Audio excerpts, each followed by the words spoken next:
నమస్కారం ఘంటారావానికి స్వాగతం. ముందుగా ప్రధాన అంశాలు. మూడో రోజు సిఐఐ భాగస్వామ్య సదస్సు, కార్మిక వ్యవస్థపై కొనసాగుతున్న చర్చ.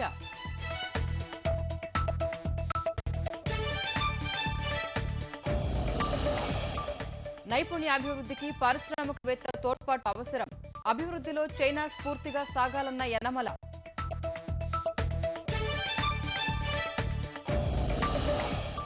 సంక్షోభాలను అవకాశాలుగా మలుచుకోవాలి, జాతీయ యువజన దినోత్సవంలో చంద్రబాబు పిలుపు.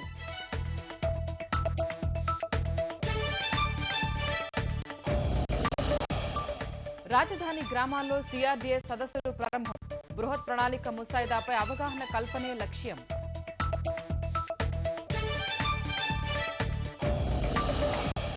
గుంటూరు ప్రభుత్వాసుపత్రిలో ఉన్మాది కలకలం, సిబ్బందిపై దాడి, దేహశుద్ధి చేసిన స్థానికులు.